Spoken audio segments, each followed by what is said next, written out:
Revolution podcast. It's episode 24, and you're here with Andy and Morgan. Yes. Or Mog. Call me Mog. Don't call me Morgan. Call him a taxi. It sounds like I'm getting angry. Off. What? You are so rude. Who's on the show today? Well, we've got Aiden Pyne on the show. For people listening that know who he is, you know who he is. So I'm not going to talk about it. If you don't know, well, that's what I'm going to get to. If you don't know who he is, he's a Melbourne comedian who has since moved away, but also ventured overseas. He was there at the Edinburgh Fringe. Is it called? I don't know what it is. No.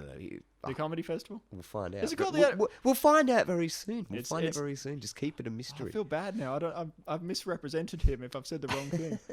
Well, anyway, so his interview's coming up very shortly. So let me just cut you off for a moment. That's fine. Do it. Oh, okay, cool. Like us. If you're on Facebook, go to our official page and like that. Then you'll be kept in the loop when we do new things, and you know there's stories. There's this podcast. There's just general chit chat from us. But also we've got different guests coming up in the future as well. So if you particularly like a certain comedian, if you like us on Facebook when we have them on, you'll get that in your notifications. So you can directly just go there. And we'll makes it easier for you. We'll keep you updated with band gigs, comedian gigs. Yeah, all the gigs. Anybody who's been on the show just joins our little fraternity. They get in the loop. And then if you like the page, you'll be in the loop too. Exactly. You can suckle on our titties. Suckle on his titties. Mine are my own. Thank you. All right. Well, mine, I've got community titties. But, all right. Yeah. All right. So what's been happening? Well, there's been a few things. Obviously, we went to the Melbourne Comedy Festival. We did. That we was just interesting. Went to the whole thing. Well, we tried to, but we failed at most of the shows. But we did go and see a few that was good. Yeah. That were good. Jesus good. Christ. No, that's good. Anyway, yeah, so the Comedy Festival, we saw a couple of standout comedians. I just want to mention Simon Keck, Knob Happy Sock. We went and saw that. By the way, that's the name of his show. Morgan's just not going mental right now. I've got Tourette's all of a sudden. Yeah. The show was called Knob Happy Sock, and dude, that was a fucking awesome show. It was a fucking awesome show indeed. I hope that if you did see it, you enjoyed it. If you didn't see it, well, you've missed out. I don't think he's going to do that one again. Well, he might do it for the Fringe Festival. I'm not too sure, but if not, then whatever he's doing next year, people need to go and check it out. It's going to be just as awesome. What else did we see? We went and saw. We saw Trav. We saw Trav. Went and saw Paul Foot. We always talk about all of these characters. We went and saw Paul Foot, and then we went to see... We saw Satan's Finest. Yes, we did. We've already spoken about Paul Foot on the last podcast. Yeah, we did, Satan's Finest, though, it was Mitch Alexander and Jackson Vorha. Bringing the world of metal and comedy together in one show. And it was more comedy than metal, I found. Like what I liked about it was they didn't dwell on the fact it wasn't heavy metal humor. It was just humor that touched on heavy metal. It wasn't like a show designed for heavy metal people. Like, oh, how funny was what this lead singer of a Norwegian obscure metal band did. Make a joke about some guy who killed somebody and then ate his brains. Yeah, and the whole audience are going, "What the fuck are you talking about?" No, it was very accessible, and it was just pointing out a couple of the foibles of the metal scene and that sort of thing. It was really cool. I approved, and since then I've been listening to a bit of metal. I've been doing some of that. It's like, I don't know, it's the time of year. It's autumn. Things are getting darker, things are getting heavier. So why not? Black Sabbath are in town. Aerosmith came to town. Yeah, let's not talk about that. Why not? Well, we'll talk about it. We'll talk about it a bit later on, because I actually went and saw them when they came to Melbourne last Sunday, actually. Oh, okay. Well, we'll save that for later. Okay. Well, I've been getting into metal. Like, I've been listening to some old bands. I've been listening to some new bands. And one of those bands that I got into was... you may have heard of them. They're a domestic animal-themed metal band. They're called Petalica. Have you heard of them? They've had such albums like Master of Puppies and Walkies for All, Pill 'Em All, and in parentheses for Worms, Ride the pony named Lightning. They had Leash and Releash. Jesus Christ. That's like load and reload. And that album that didn't do so well, that didn't have any guitar solos, and it was really, really weird for them. It was called Saint Bernard. Jesus Christ. Some Metallica jokes there for you. How's that going? We should probably just Fuck it, let's just cut to the interview, man. cut to the interview. Yeah, okay. So we're getting aside from music, back to the old comedy. Comedy. Yeah, so Aiden came down very briefly. He was only here for a couple of weeks, but he we was managed high to for the catch rest him. of the time. What? Yeah, okay. Okay. Yeah, gotcha. Yeah. Jesus. Yes, and we caught him, and you're going to listen to that now. Hey everybody, Aiden Pyne.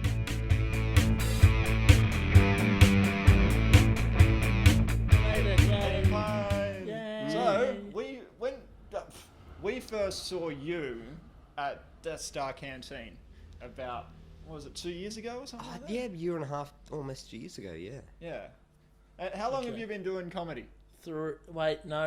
Since a week before my 18th birthday. I'm 22 now, so that's 4 years. Right. Yep. Okay, 4 cool. years. Yeah.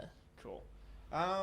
Yeah, so that was an interesting one. I remember sitting in the front row, you being up on stage, and you were like on stage, and there was a moment of, I don't know if it was part of the act or if you were confused, but you looked at me and you went, I'm on stage.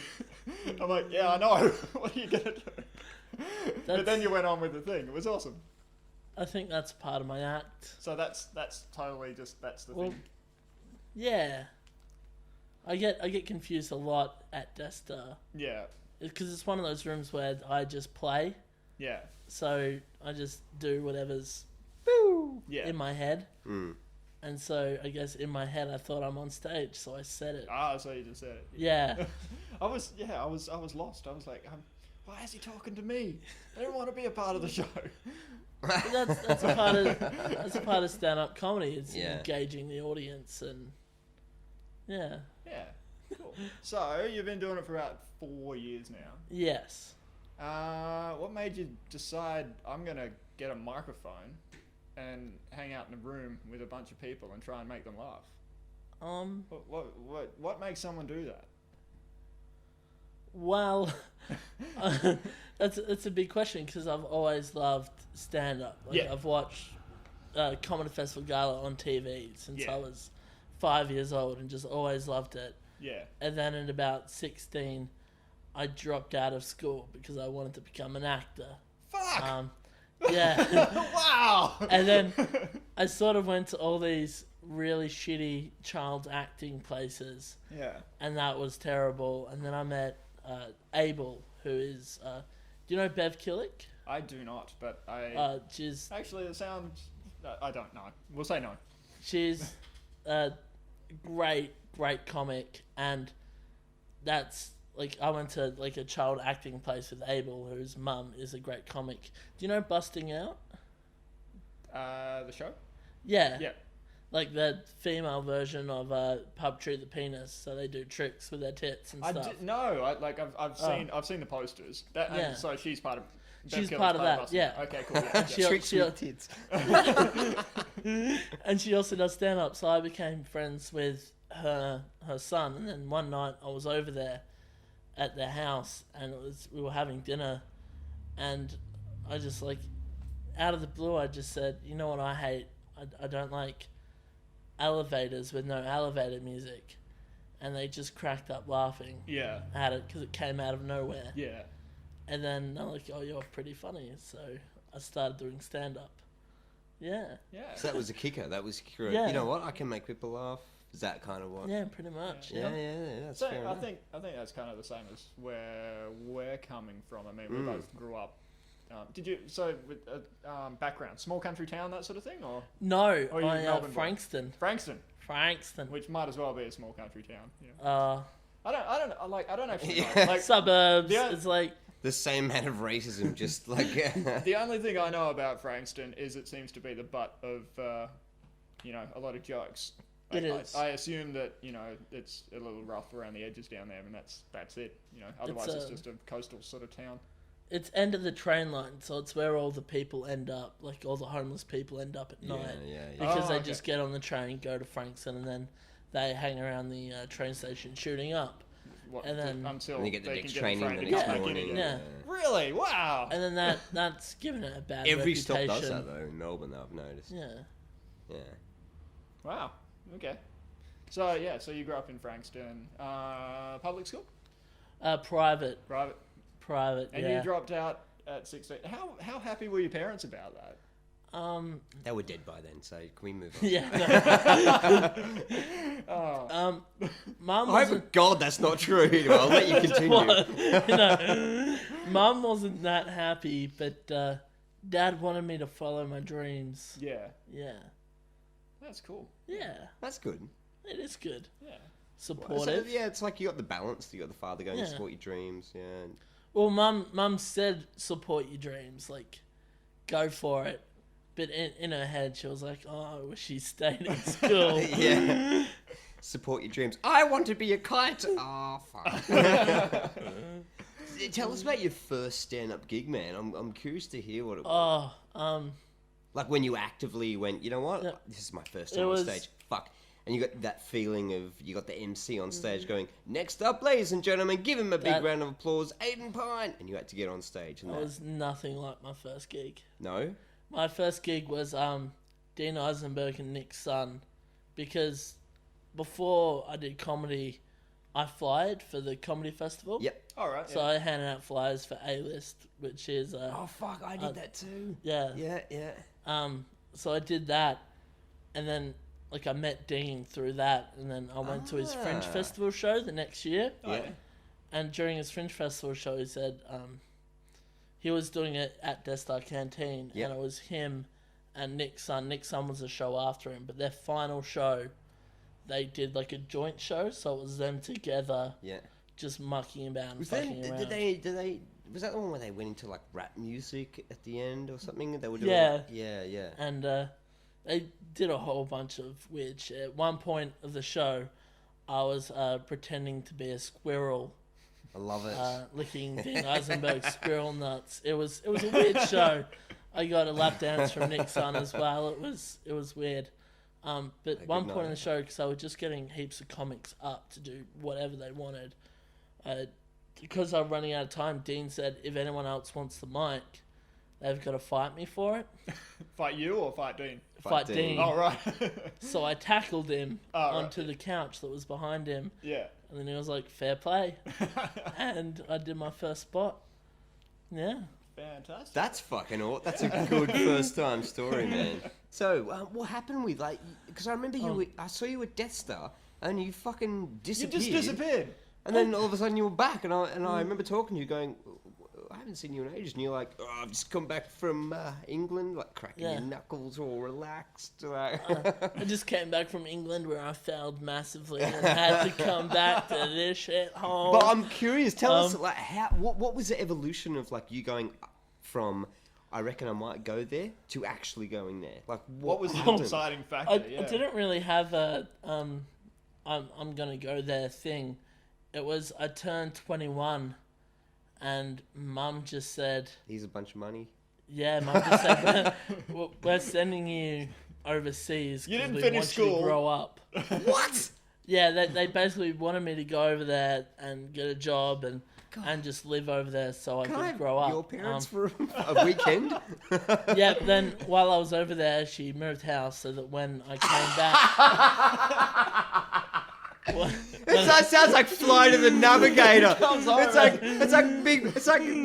like Big Brother and Flight of the Navigator mixed together. Like, go overseas, my son, have some fun, and then you come back like Flight of the Navigator. Is this my house? Oh, no, it's not your house.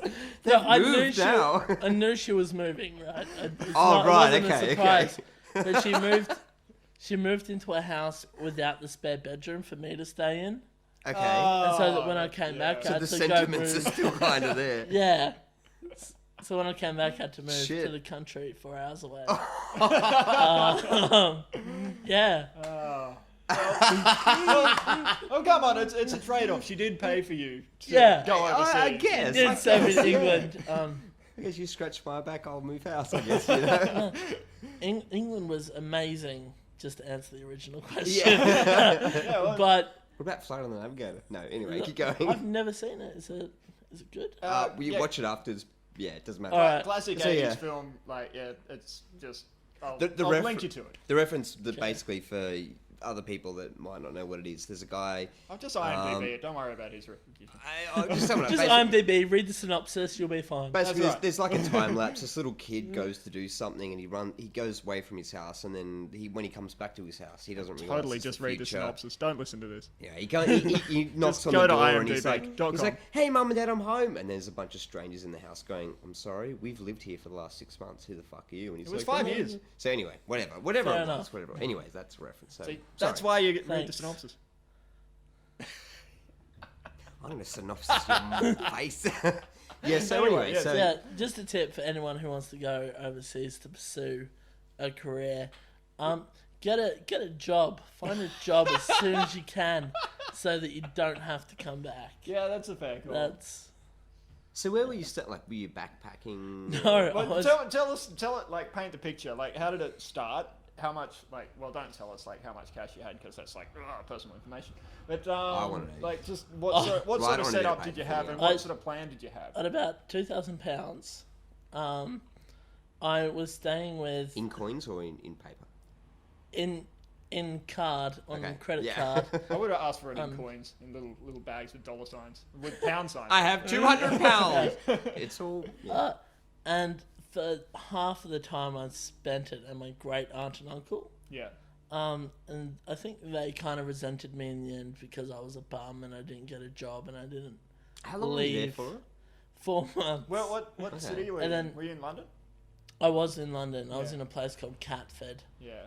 and their main attraction is the big cat. That's not surprising.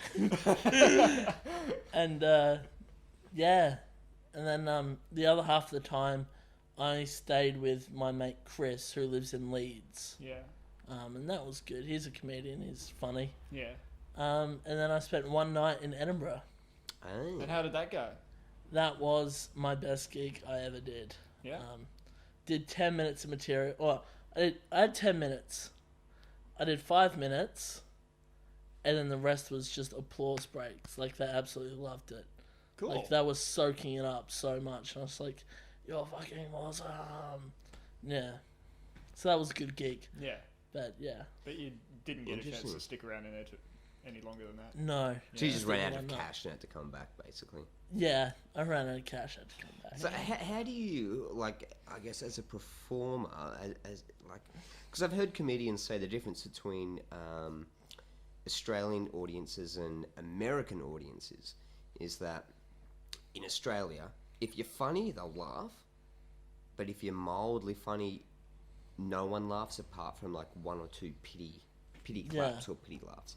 If you're in America, they'll clap and laugh at the drop of a hat. And so you kind of get used to it. You have to learn to not let that gauge how funny it is. But what about England? Like, did you feel that sort of like, were there people sort of going, oh, like I better laugh to cover up the awkward silence, or were people genuinely laughing, or was there? Once again, it comes down to geography. It's where you're located. Like, if you're in London, Yeah. there are so many, like, shitty open mic nights. Right. So, like, So you'd kind have, of like what Melbourne's like at the moment, sort of thing, or like more than that. like, 10 times more. Like, 10 times the rooms. Just, Oh, well, they've- Way more opportunities. yeah, Yeah. and, It's like inbuilt into their psyche, I guess. And so- comedy. in London, they're more harsh, but when you go up north, they love it because there's, like, it's like the Melbourne comedy scene up north, but they're more loving and Right. appreciative of Right. comedy. The weirdest thing I found was, you know my pie poem, yeah? Yes. Every time I do that in Melbourne, like, that gets, like, a clap at the Yep. end, like music does, like a musical comedian at the end of their songs, they get a clap, Yeah, right? yeah. Yeah. In England, after you do a song or a piece of poetry, nothing. Just because it's They not just- comedy. No, like, what? they would laugh during it, Yeah. but they won't clap it. They're waiting. They're waiting for the next thing, I guess. But Yeah. They don't do like you finished a song. There's not the automatic. Congratulations on doing. Yeah. There's none of that.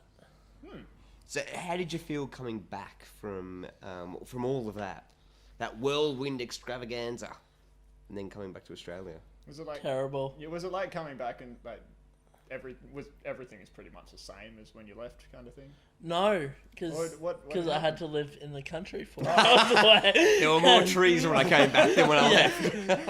Oh, that's right. Your mum moved. That's right. Yeah, well, it was just sort of a feeling of failure coming back. Because I went over there with the mindset of, I'm gonna go over there. I'm gonna get a job. I'm gonna do comedy. I'm gonna live there forever. And then 4 months later, I'm back here. Yeah.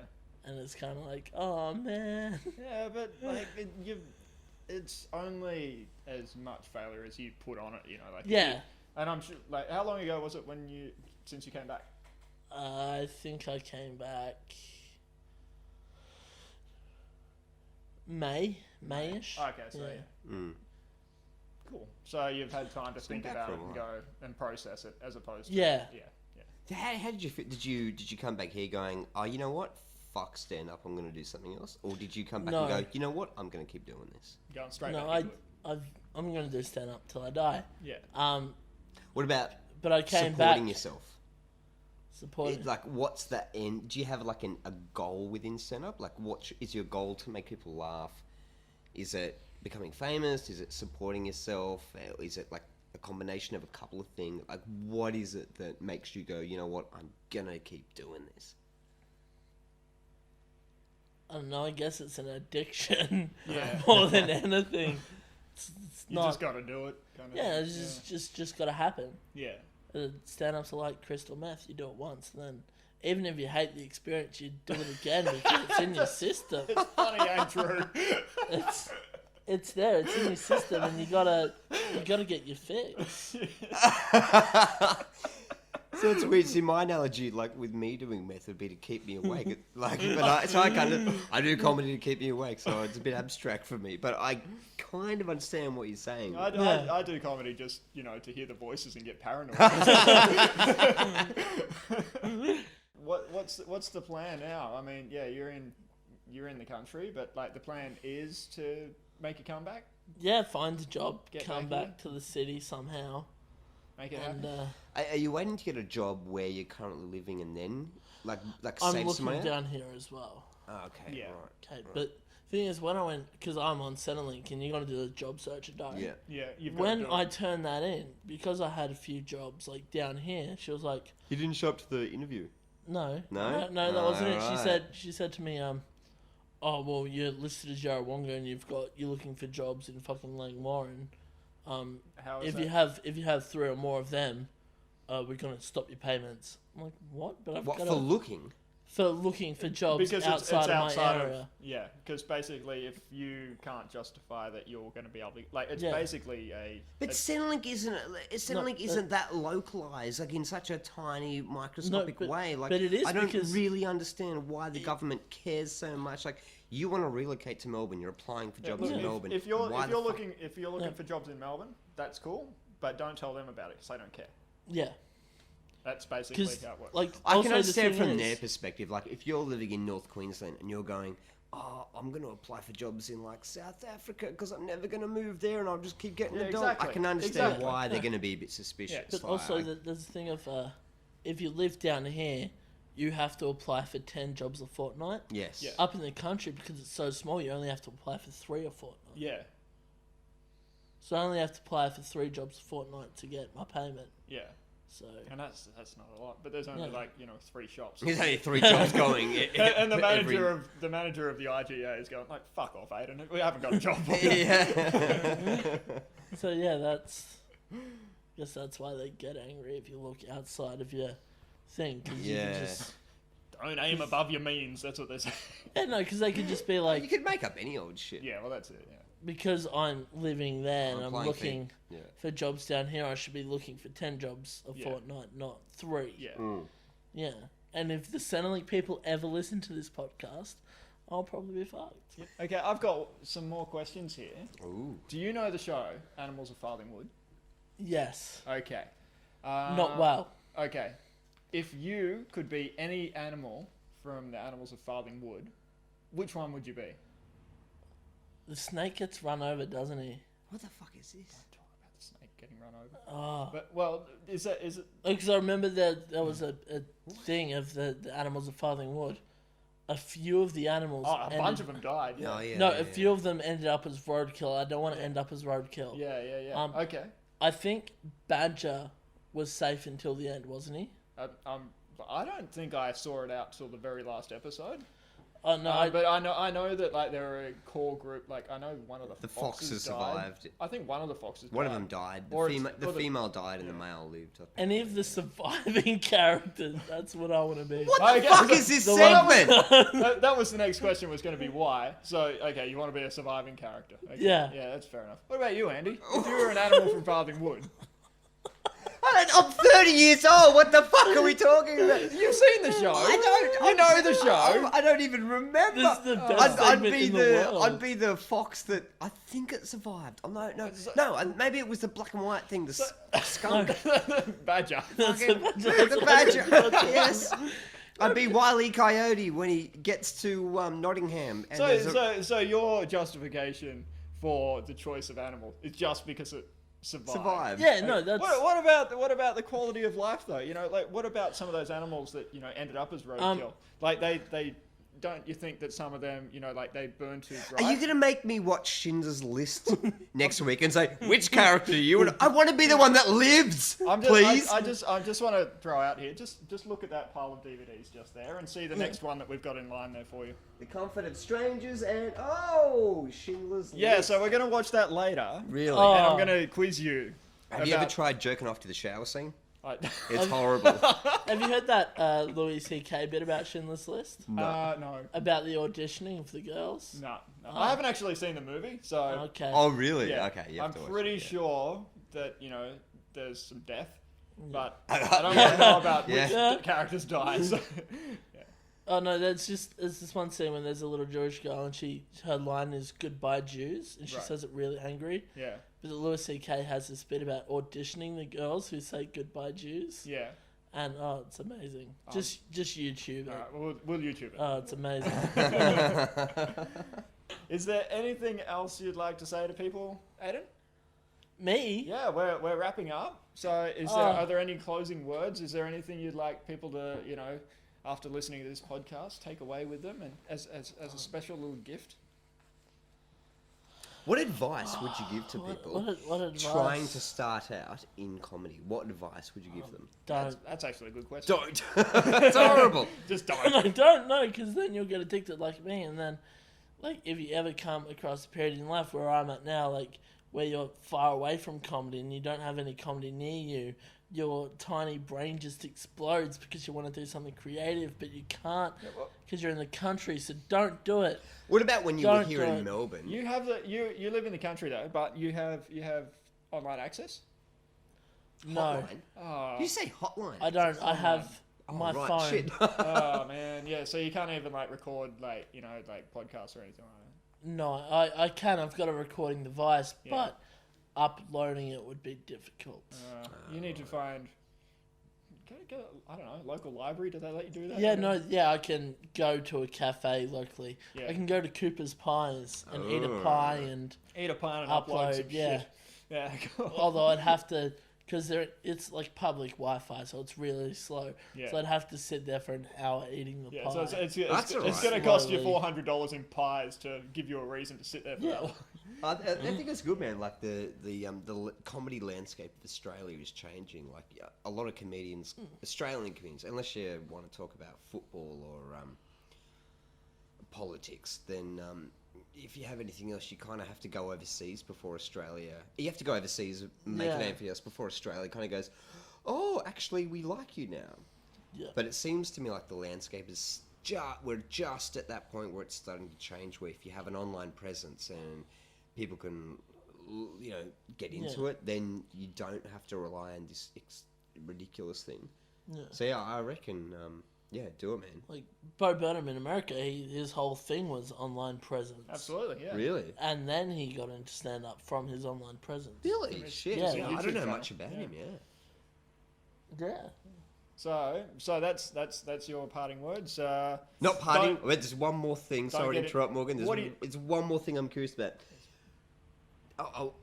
I'm really curious. What is one of the worst heckles you've got, and how the fuck did you overcome it? Not even if you overcame No. it. Like, what was one of those nights where it was just the worst heckle? Okay, well, Someone or a there's- group of people. Two things. One night, do you remember Sinbar at all? Sinbar? What near what It was big markets? Sin Yes. nightclub near the Hungry Jacks. Yes. They used to have a comedy night there, and both these stories come from there. I've got this Twilight joke, and then afterwards someone shouted out, "What do you prefer, necrophilia or bestiality?" Because Can you do the joke so I can understand why the person would shout that out? Or like, can you at least? oh no, just because it was about Twilight, and there's Edward who's a vampire, so he's undead. Yeah. And someone falls in love with him, so there's that necrophilia aspect. And then there's the werewolf. Then thing there's as the well. werewolf, so then that's where someone would shout out, or bestiality. Yeah. So someone shouted out necrophilia or bestiality, and I replied with, well, why not both? I love roadkill. Because, yeah. Yeah. So yeah. That was me overcoming that. Yeah, and I that was absolutely loved that. that's a good way Yeah. to take that. Yeah. But then there was another night where there was this drunken fucking asshole guy, and I was the MC that night, and he just kept going and going, and the people he wouldn't get chucked out, Yeah. no one was chucking him out, Right. but he ruined the entire night. But at the end of the night, he was so drunk, he fell down the stairs Yay! on the way out of the venue, and that made me so Poetic happy. justice. This drunk guy who ruined the night falling downstairs made me so happy. Like, I was ready to kill myself after that gig. It was that terrible. Was with it? this guy. Did he actually injure himself when he did it, or? No, that's but it was probably- hilarious to see. I'm sure it was. But it's like- Because it's a decent flight of steps. yeah. And he's just holding his drink, just stumbling by, and then just tumbles down these steps. And it made me feel so good. Yeah. That's answer your question. You like it? Yeah, no, I like it. Yeah. Well, it's been wonderful talking to you, Aiden. And if Yeah, you're thank ever you in for town coming again, on. If you're ever in town again, we'll get you back on. Okay.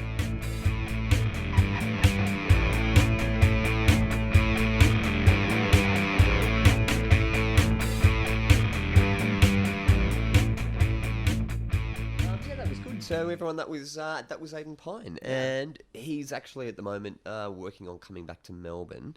He's just taking a bit of time out at the moment. Getting some cash together. Yeah, and that get sort of some thing, cash so he can, together. Spending time with his family before he comes back. and just re-establish himself as fucking great. And he is. He's a fucking great comedian. I've seen him kill it a number of times. Yeah. What else though? Yeah, tell us about your Aerosmith story. Oh, Jesus So you went- Christ. So, right. So anyway, I've liked Aerosmith ever since I was about 15.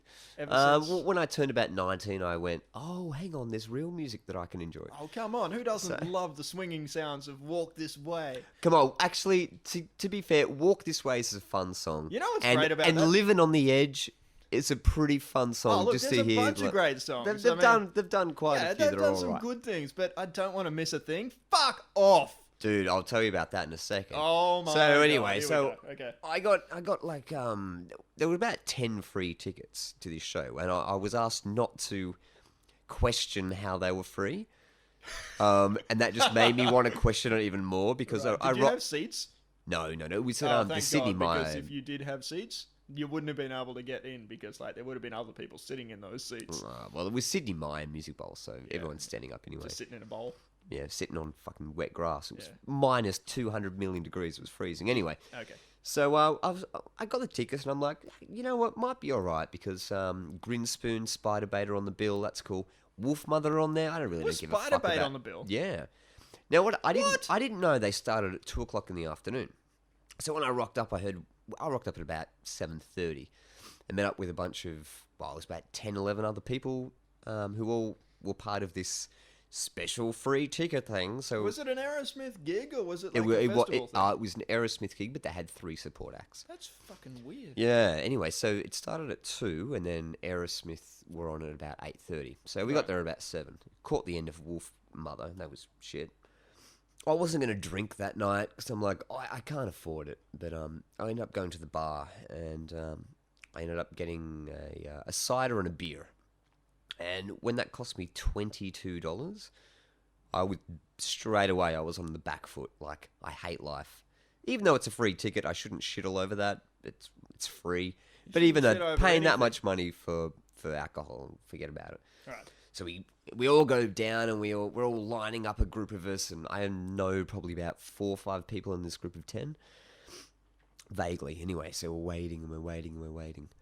And then the lights go down. And we hear this song. Yeah. And like, so the whole Everybody's afternoon, waiting the 'cause whole you're thing's just like, been oh rock. My fucking God, Yeah, it's going to yeah, be yep. Aerosmith. What are they going to open with? Yep. This is going to be a fucking killer time. Now what they do is they turn the lights off, they start the smoke machines, and they start off with this song. It's got like a kind of a rap beat to it, like a rap drum beat. And then you hear the vocals. Ooh, to the windows, to the walls, to the sweat drop down my balls. What? To all you bitches crawl. To all skeet skeet motherfucker. Y'all skeet skeet goddamn. What? Repeat. What is this? Yeah, now... No, seriously, what the fuck is that? Now, what I found weird about this, there were so many thousands of people there. Yeah. And everyone apparently knew this song, and they're getting into it, and they're like doing these, like, you know when they put the hands in the air, like the... You know when you see, like... Almost, but you know when you see nature documentaries and there's monkeys that go ape shit, or they go crazy because like someone's stolen some food, or there's been a monkey I think that's where the phrase ape shit comes probably. from. But you know when you see like that tribe of monkeys, and then one of them just like screams, and all of them they put their hands in, so they're going ah. So their arms are... Some of them are just holding their heads going, no! Yeah. All the monkey version Their arms are locked in the air, but their wrists and their hands are doing this weird, like, shaky thing. Right. So anyway, for some reason, all the audience start doing this weird, sort of primal, odd behaviour to this weird song. And I'm like, what the fuck is this? So the audience is going crazy. The rap song finishes, and then all of a sudden there's a big TV screen. And it starts off with a shot of the Big Bang and the universe expanding and everything else, with a voiceover saying, "Do not adjust your sets." Right, okay, so we're in the digital age. And also, I'm sitting in a field staring at a screen. I haven't got any say in the matter of what's on the fucking And anyway, so this vocal thing continues, and there's this narrator saying, like, you've come into a world of alternative, blah, blah, blah. Can I just throw in here, everybody's aware of Steven Tyler's involvement with American Idol? Alternative? Fuck off. You're not alternative anymore, exactly. man. You are the mainstream. Well, anyway, so they were trying to label themselves like that. And then while the voiceover's going, there's a shot of the universe expanding and suns exploding and stars cooling and planets colliding and all that sort of shit. It's interdispersed with shots of the band doing the cock poses. Like, we're in the 60s, 70s, and 80s. Oh, so old photos. Old photos, Yeah, cool, cool. doing the Yeah, time. yeah, No, not cool. Arrogant and fucking stupid. Anyway, so this keeps going. Anyway, sorry. So this keeps going and going and going, and then the Aerosmith logo comes on, and they get on, and they kick off with "Love in an Elevator," which I thought was good. I fucking loved that song when I was 16, 17. Yeah. So they start doing this thing, and then I was just thinking about the lyrics. It's brilliant. Yeah, and then one thing I realised, 2 songs in, like the first 2 songs, Steven Tyler, I was like, wow, he actually sounds quite good for a 63, 4-year-old man. Right. Anyway, one thing I noticed about, what's the guitarist, Joe Perry? Joe Perry. Yeah. One thing I noticed is that looking down on the stage, there were certain spots where there were fans, particularly located. Now, it looks like Joe Perry's being like spontaneously proactive. Right. But all he's doing is running to each area that has a fan. Yeah. Because so his hair can blow while he's playing the guitars. And it looked like this, like, it looked like they transplanted their heads onto the body of like a wax museum kind of thing. It was just melting abs, melting titties, like Skeletor arms. Yeah, but they still had like, you know, the hard sort of bodies like they did in the 90s. Except No. Or do they have that wasted Iggy Pop look? What was? Yeah, that's the thing. You know, like when you have a gut and it sags below your waist. Yeah. They had six packs and they were skinny and anorexic. Yeah. But the skin was sagging below the waist. Yeah, but there was no yeah. fat to pad it out. So it was just this fucking horrible thing. That Iggy Pop look. It's like 90s Iggy Pop look. It's fantastic. Yeah, but look, Iggy Pop, pull it off. I think he's fucking amazing. These guys, go fuck yourself. Right. Anyway, so they're doing this shit. 2 songs, fine. 3rd song onward, Steven Tyler, fuck me. His voice, like whenever he tried to sing, it would sound like it sounded like a guy with throat cancer and asthma trying to scream in a cement factory while vacuuming the floor at the same time. Yeah. It was like just. Yeah, can't do a full show anymore. Which is fair enough, because like the notes he used to pull were just like phenomenal. Yeah, true. Well, maybe if he spent more time pulling notes than his own cock, then it might have been an all right show. But what I found funny is there was a piano player behind the like up on the stage, and he was doing the little piano bits. But there were moments when Steven Tyler would pull the microphone away from his face. Yeah. And there was the signature Steven Tyler screams and squeals and whatnot going on. And it was the piano player, some young dude, some 30, 20, whatever year old dude. Yeah. And he was actually doing those vocals. For the rest of the gig, Steven Tyler was pretty much doing a Madonna and just backing track, like miming. Yeah. But what I found funny, and also horrible, was that Steven Tyler was actually, I didn't know this until after the gig, he's single now, but he was in the front row and he was acting like he was like a female black soul singer, like doing the girlfriend and doing the head shake, but also he was taking this personality over, like, it was weird, like watching old concerts and old film clips, he never really did it that bad, but this was like, he went too far down the rabbit hole. And he was also trying to pick up like 19, 20-year-old girls in the audience. You know what? And he probably did. No, this is where it gets funny, right? Because he kept saying, like, he'd get the microphone and be like, "Hey, baby, you remember last time I came here? Oh, yeah, you and your girlfriends came backstage." And there are 18-year-olds thinking, like, I wasn't fucking old enough to come here last time. That was my mum dragged me. Oh, that's right. Yeah, and she's getting repressed memories coming back of being child abuse. Anyway, they had these goddamn cameras focused on him. So the big screen that initially had the alternative universe. Yeah. They were projecting what was going on stage for the people way far back at the end of the hill, kind of watching who were watching these ants perform on stage. At least they had a big screen to see what's going on stage properly. Yeah. And every time Steven Tyler tried to pick up a chick or kiss them, all the young girls, it was just like, oh, he's probably got cancer on his face. Like, so they're kind of like, they're humoring him, but they're like trying to shrug him off at the same time, and they pull that face of like grinning through bared teeth kind of thing. Yeah. It was fucking horrible. Oh. Anyway, so this keeps going on and on and on and on and on.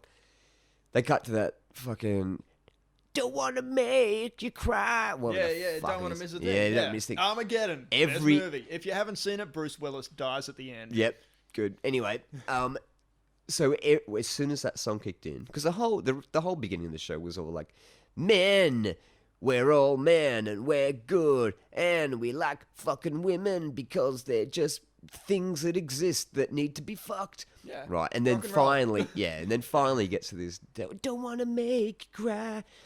And then all the women start doing this like hand wave, like, "Oh, it's so beautiful and romantic." Every guy's like burying his face in his hand, just like, for fuck's sake, get back to the rock and roll, you wanker. So that goes on. So that was a good evening? Well, it was fucking horrible. When the show finished, the whole band left. They went off stage. Right. And the audience were leaving, and Steven Tyler was still on stage, being like, "Come back!" Yeah. He was essentially doing that, like putting his hands in the air, like as if like, "Keep the applause going, guys." But everyone's fucked off. They're just like, It's minus. It's minus 4 degrees in Melbourne. To do a fucking encore, even if they wanted to, kind of nothing wow, at all. that's interesting. Well, one thing was interesting. They had 2 little break dancers playing on stage, which were like 8 and they were 8 years old and 10 years old. They're brothers in Melbourne. Steven Tyler saw them at when he was at Crown Casino, got them on, and he went, "You guys are awesome." What were those kids doing at Crown Casino? Oh, busking. They're buskers. And he went, "You know what? I want you on my show when I perform in Melbourne. Yeah. But guess what? I'm not going to pay you fucking anything." Now, the kids owned the fucking show, but he didn't pay them anything. Yeah. Anyway, getting back to that song, what a huge publicity stunt though. Like they're still like, if I was Steven, I would have chucked them like $50 each. Look, go buy yourself some like, plate. A share of the rider or something like that. You'd think so. Well, apparently the kids came out and there's a news article about it where the kids are going, "Oh, it was a fun opportunity." How old are they again? 8 and 10. Oh, well, and they're going, cares? They're 8 and 10-year-olds. Yeah, true. But the parents are still going, "Come on, Steven Tyler, you're very rich. At least chuck us a bone, for fuck's sake." Oh, for goodness sake. So this is the parents complaining because, they want, a slice of their kid's talent. Yeah, maybe. I don't know. It didn't go into too much. But anyway, back to that song very quickly. That, to the windows, to the walls, to the sweat drips down my balls. Why is that there? Right, now, there's a bit where it goes, to the windows, to the walls, to all you bitches crawl, yo skeet skeet motherfucker, yo skeet skeet goddamn, all right, yo skeet skeet motherfucker. Now, is that like... So the whole song's hugely misogynistic. Essentially, if you translate it, they're saying, we really enjoy female nudity, especially bum nudity.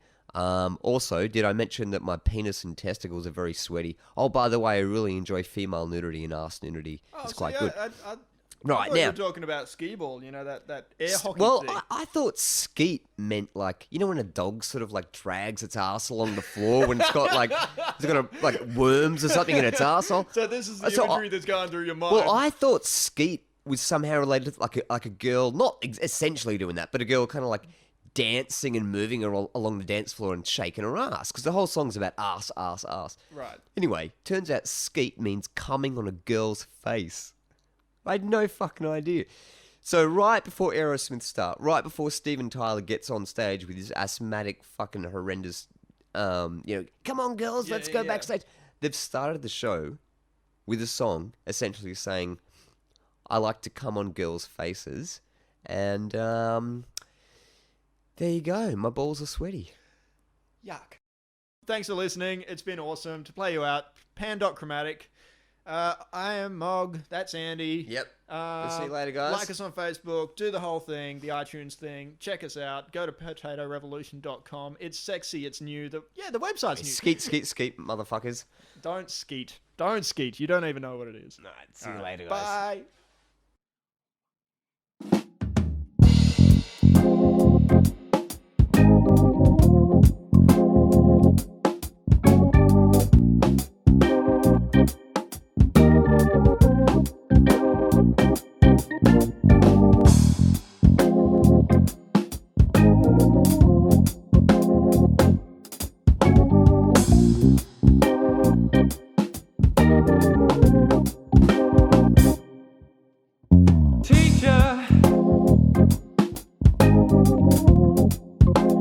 What's all the